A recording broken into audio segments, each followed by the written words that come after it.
لا حول ولا قوة إلا بالله العظيم. أعوذ بالله من الشيطان اللعين الرجيم. بسم الله الرحمن الرحيم. إن الله وملائكته يصلون على النبي يا أيها الذين آمنوا صلوا عليه وسلموا تسليما.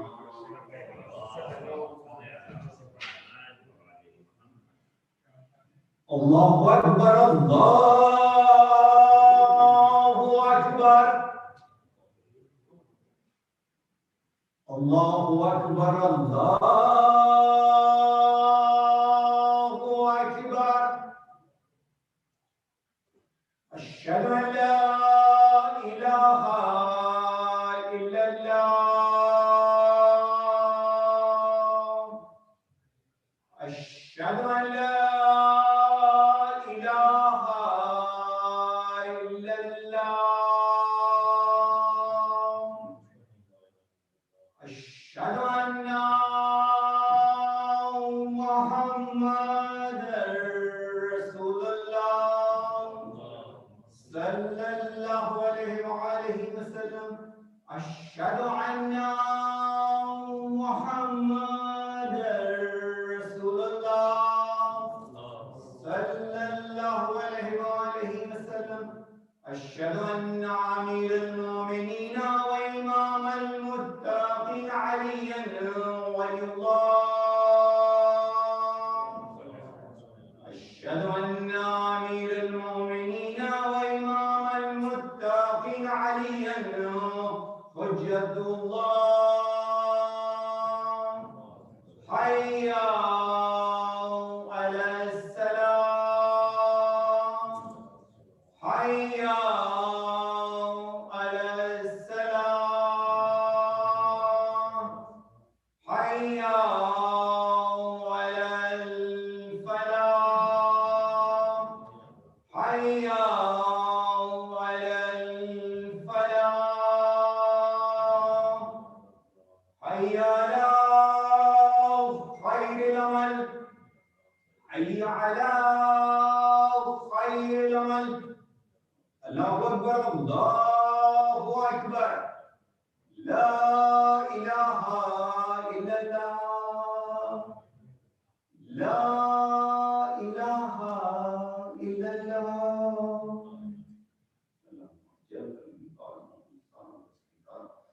ونادي إبراهيم جديد قبر نبينا محمدا مستقبلا مقررا برحمتك يا أرحم الراحمين.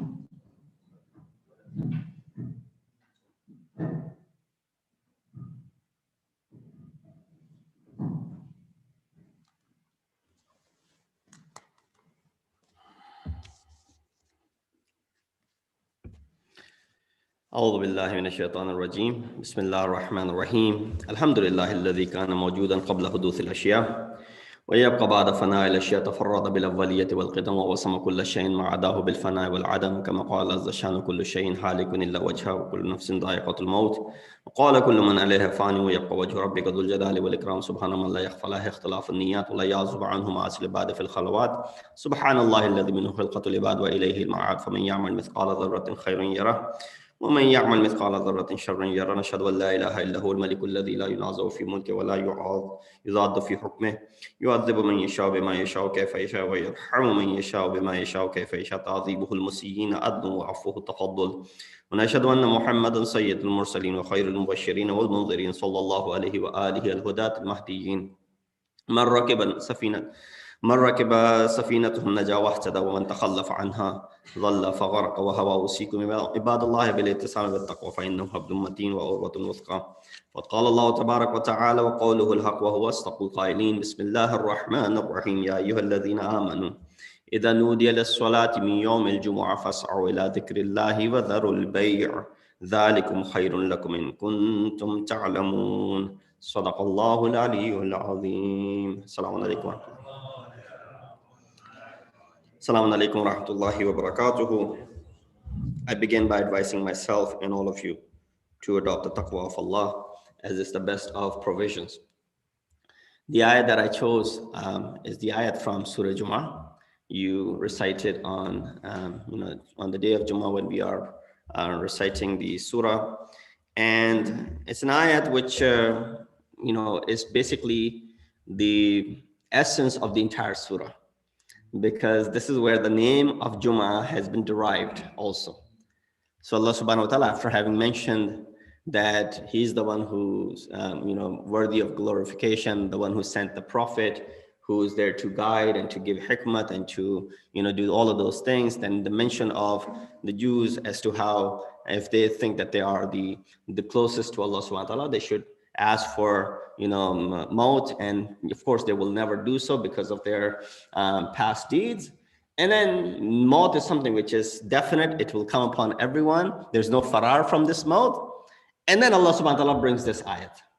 It says, وَيَا أَيُّهَا الَّذِينَ آمَنُوا إِذَا نُودِيَ لِلصَّلَاةِ مِنْ يَوْمِ الْجُمُعَةِ فَسَعَوْا إِلَى ذِكْرِ اللَّهِ وَذَرُوا الْبَيْعَ ذَلِكُمْ خَيْرٌ لَكُمْ إِن كُنتُمْ تَعْلَمُونَ. The translation of which is, O you who have faith, when the call is made for prayer on Friday, hurry toward the remembrance of Allah and leave all business. This is better for you, should you know. Surah Jum'ah, ayat number 9. While Thanksgiving is a good gesture, and we've been talking about it for the last almost a week on different occasions, different speeches that we've had, discussed the concept of thanking and thanksgiving and showing gratitude toward others, and of course, eventually toward Allah subhanahu wa ta'ala. Regardless of the history behind Thanksgiving, the way it started and what happened, if you disregard that history, of course, it's a very important chapter in the history of this country, but Thanksgiving itself has a very, positive tone to it. I'm sure many of the people who celebrate it probably don't even think about if there were some atrocities back there or associated with it. Because, people like you and I, when we come to this country, not knowing the actual history, and of course, as the time passes, many of these wounds are healed. Even those who may have suffered, for example, they've come to realization and they move forward with it. That has been such a long, long time. So while Thanksgiving is a good gesture, which is something which is regarded good in all of the religions, but the following Friday, the Thanksgiving is labeled as Black Friday. And for centuries, the adjective black has been applied to days upon which calamities occurred. So whenever you hear Black Friday, it refers to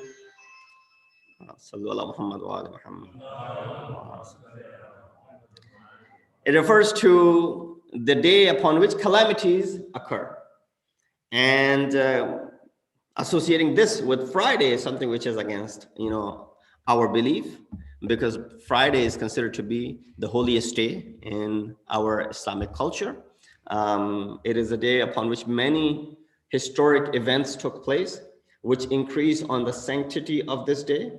And plus, in Rawayat, you find that this Friday is actually superior to Eid al-Fitr and Eid al-Adha.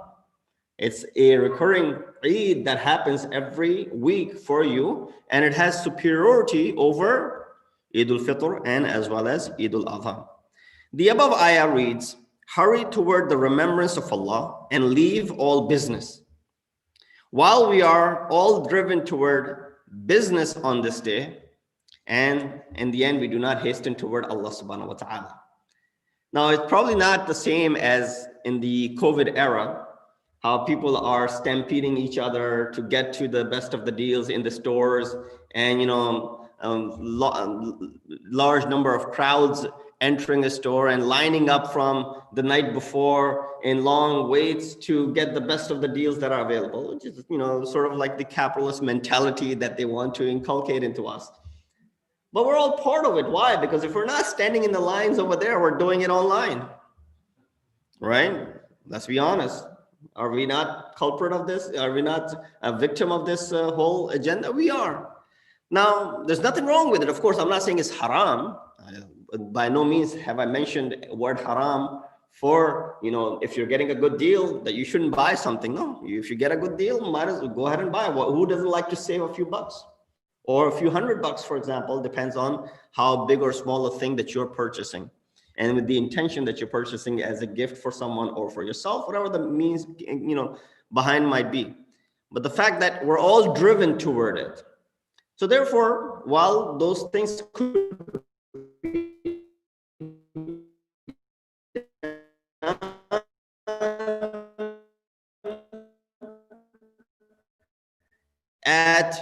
throughout the day, for example, but still the sanctity of Salatul Jum'ah, to the extent that if you can't come to the masjid, as is in the coronavirus era that we're going through and the limitations that we have in the crowd inside the masjid, with that said, you can't come in person, but it is highly recommended that even when it was not coronavirus and you couldn't make it to the masjid, on Friday, when it's time for salat, actually delay your salat from the time of the fadilat.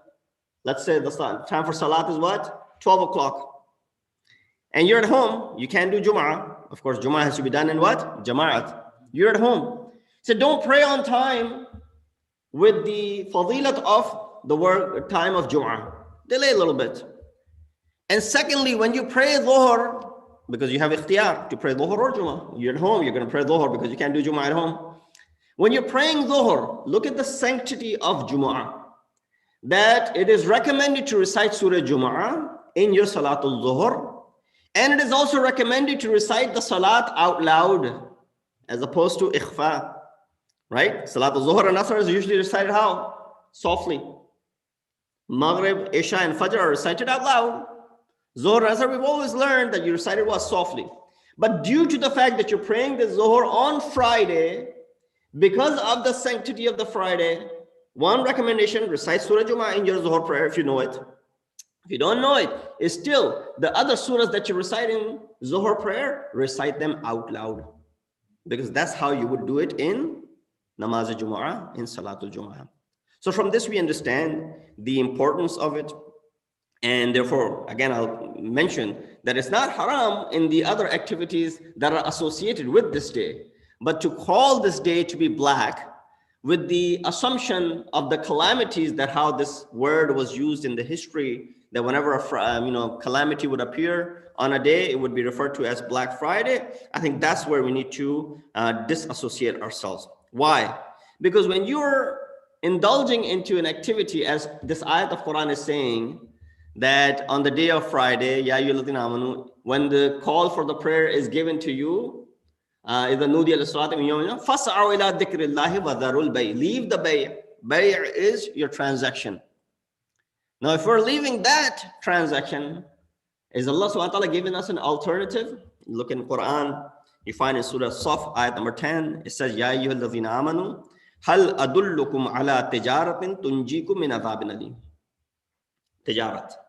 He says, oh, you who have faith, shall I show you a deal that will deliver you from a painful punishment? That will deliver you from, it means take you away from it, from that painful punishment.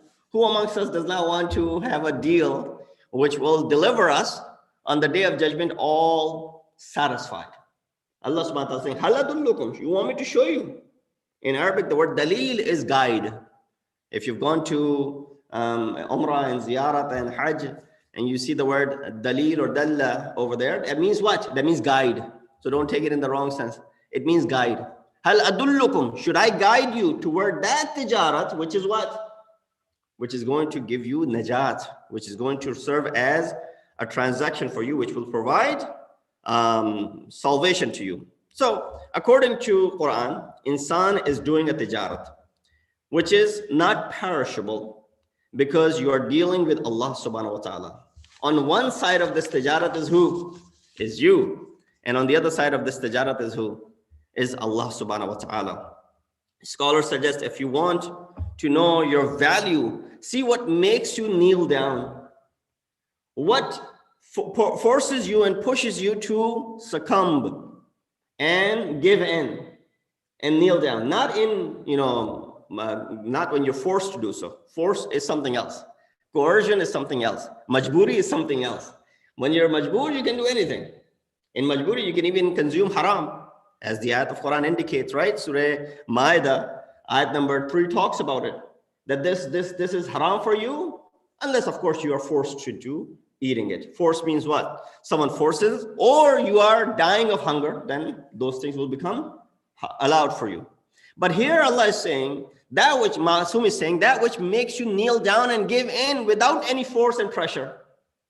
When you give in without any pressure and force, that's your value. What does it say? It says, the scholars suggest from the Kalam of Ma'asum, that if you're willing to cheat for a few bucks, that's your value. If you're willing to cheat for $100, that's your value. You can easily value yourself. That's how much his value is. That's so-and-so's value. The thing that which you give in and give up and you kneel down without any pressure, that suggests your true value. So capital of life is very important commodity and has potential, of course, age, health, knowledge, power, ability, honor, all of these things. How do we utilize them is important. Quran says, insan makes a bad trade. With all the instructions that we have given to him, he still goes out and makes the worst of the trades, makes the worst of the deals. You might be thinking in your life, I've made a great deal, great profit that has come about it. He says, bi'sa mashtaraw. And then we read in the hadith, it says, ad-dunya suqun. This world is a market. But mata is what? It's qaleel. Mata'ud dunya qaleel. Whatever you gain out of this world is going to be very, very limited. So here I'll only focus on the distinction of dealing with Allah subhanahu wa ta'ala. Sallu ala Muhammad wa ali Muhammad. Now think about the deal that you make on this day with the merchandise or the merchants around the globe that you're buying and you're selling and you're doing all of this. Nothing wrong with doing the business on this day. But you label it as Black Friday, giving it a negative connotation, that's what we disassociate ourselves with. But when you buy and you sell, think about this. That when you deal with someone and when you deal with Allah subhanahu wa ta'ala, distinction between the dealing with others and Allah. Allah subhanahu wa ta'ala buys even the smallest of the things from you. Allah subhanahu wa ta'ala does not look at the quantity of the things from you. He said, well, bring as many as possible, right? The more you sell, the more you'll gain. He said, no, if you even bring one to Allah subhanahu wa ta'ala, He's willing to buy it from you and give you a hefty price for that. What does that mean? That means one, Allahu Akbar, has such a great value that which you get in return from Allah subhanahu wa ta'ala. Your intentions, niyat of selling something, selling for the sake of Allah subhanahu wa ta'ala, selling your soul for the sake of Allah subhanahu wa ta'ala, keeping Allah in front. Let's understand this. What does that mean, selling yourself for Allah subhanahu wa ta'ala? That means that you prefer Allah over others. If there's someone suggesting you do this and you say, no, Allah says don't do this, that's where you have not sold yourself, right? So that's the mindset. Your intention should be good. Even if you don't succeed, you're given the reward by Allah subhanahu wa ta'ala. You made the intention of doing something. You didn't succeed, you failed. Allah said, that's fine. I'll still reward you for the fact that you thought about doing it.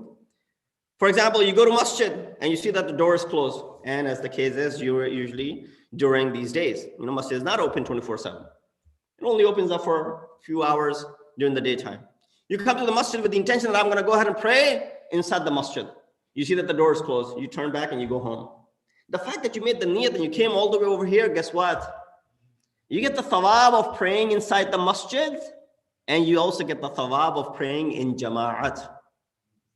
Those rewards are written. The fact that you came to the door and you found it to be what? Found it to be closed. So this is something which Allah subhanahu wa ta'ala does when you transact with Him. Allah even buys a defective product from you. Try to sell a defective thing to someone. You're selling something on eBay or selling something somewhere else, open markets, right? First thing you have to mention is what? Well, there's some defects on it. And usually it lowers the price. Sometimes people buy, sometimes people don't buy it. Allah subhanahu wa ta'ala is even willing to buy that product from you, which is what? Which is defected. Who buys a defective product? That's why you find, Imam alayhi salam, when he finishes his salat, he says, Al-Ilahi, in kana fiha khalalun aw naqsun min ruku'iha aw sujudiha. Oh Allah, this salat that I perform, even if there was any khalal or defect in the ruku that I perform or the sujood that I perform, oh Allah, you are bigger than that. You will accept it and you will forgive me for the mistakes and you will do kafara of that on my behalf. If there was any khalal in it, if there was any defect in what I did. Thirdly, when you do a transaction with someone, and especially if there was something wrong with it, usually that merchant will warn, don't buy things from this person. Or in today's internet age, you give stars, right? Or you give bad reviews. You give good reviews, you give bad reviews. You give bad reviews, don't buy from this merchant. Why? The product came out bad, or it was not delivered on time, or there was something wrong with it, or it didn't work. 100 people bought it, 70 people liked it, 30 people didn't like it. And those 30 people gave a negative review. So they are doing what? They're basically telling others, this is where you stay away from. Allah subhanahu wa ta'ala, even when you give him a defected and little product, Allah subhanahu wa ta'ala does not, he's satarul uyub. Aapke raaz ko fash nahi karta hai. Does not reveal there was a defect in this person's product. No, I accepted it. And this product will continue to be good as long as there's what? There's sincerity in it. Allah subhanahu wa ta'ala buys things, and this is something that you won't find in the world. And he gives overprice to the thing that you're selling it to him. The commodity that you've brought to Allah subhanahu wa ta'ala, he's willing to give you double, triple the price of that which you have brought.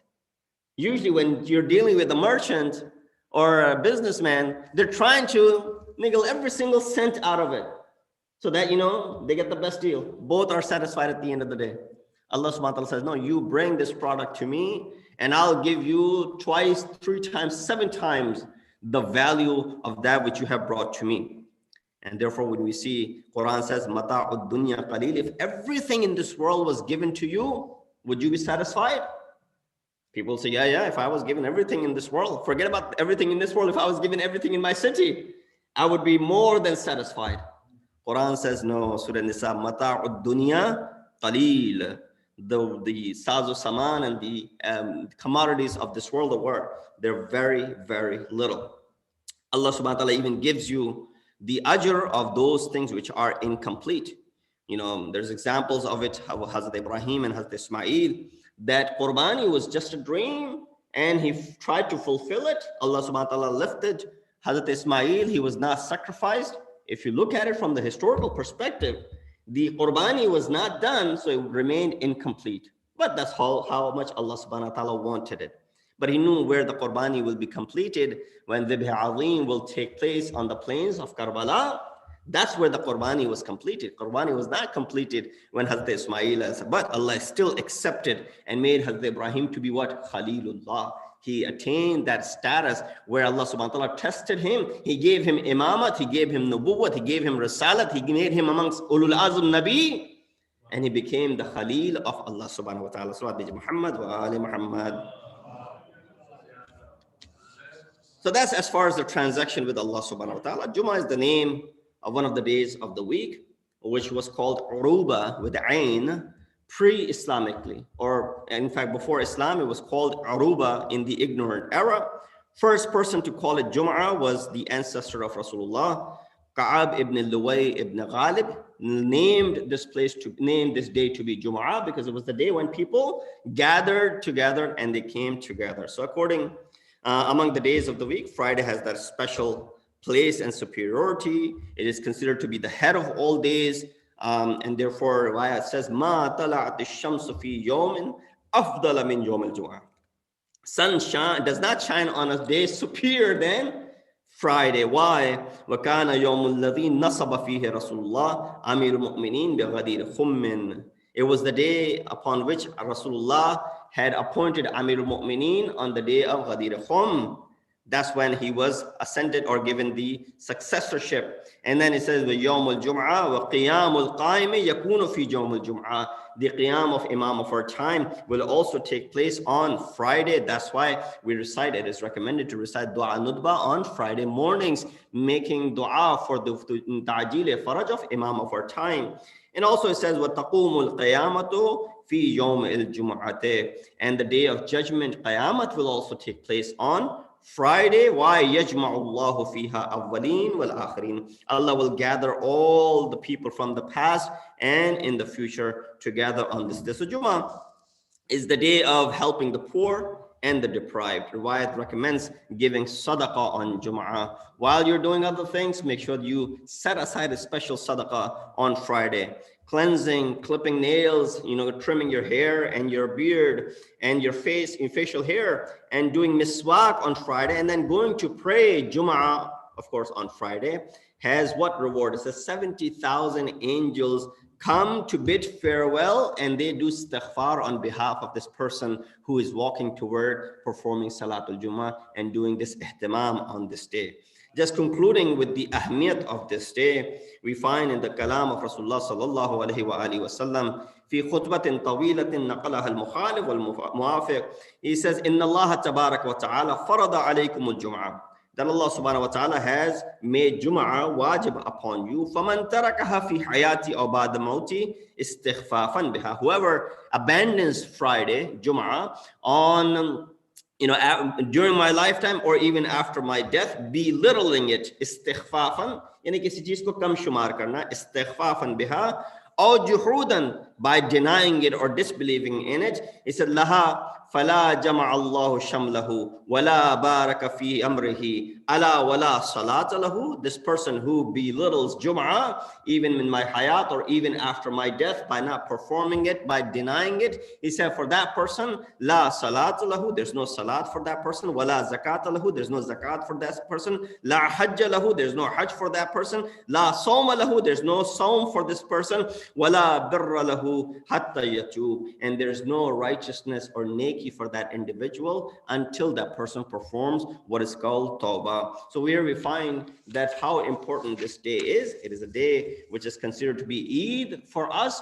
Labeling it to be black is a great atrocity, I would say, and a bad thing to do, and associating evil with this day, which is considered to be a very important day. And it is a day which I mentioned all of the ahmiyat and the fadail of it.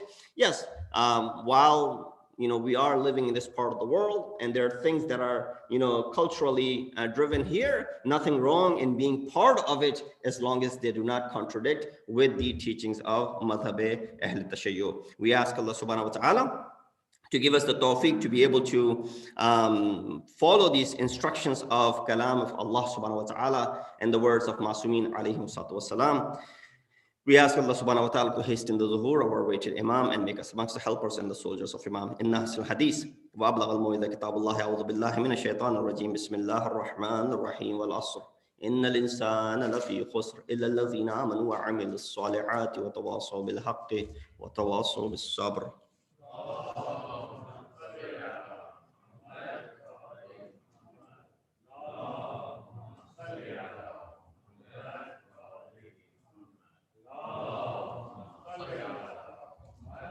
بسم الله الرحمن الرحيم. الحمد لله الذي لا إله إلا هو الحليم الكريم غافر الذنب وقابل التوب وهو الغفور الرحيم. سبحان من سبقت رحمته وغضبه وبسط اليدين بالرحمة. سبحان من لم نكلف نفسا إلا دون وسعها وعفى عن السيئات ولم يجاز بها. سبحان من لا يزداد على معاصي العباد إلا كرما وجودا ولا كثرة الذنوب إلا عفوا والصفحا. نشهد أن لا إله إلا هو لطوف على العباد بجوده والعباد المظلمين بحلمه. ونشهد أن محمدا نبيه وحبيبه سيد المرسلين وشفيع المذنبين بعثه رحمة للعالمين. لقد أمركم الله في محكم كتابه بالصلاة على نبيه وحبيبه فقال تعليما لكم وتشريفا لصفيه إن الله وملائكته يصلون على النبي يا أيها الذين آمنوا صلوا عليه وسلموا تسليما.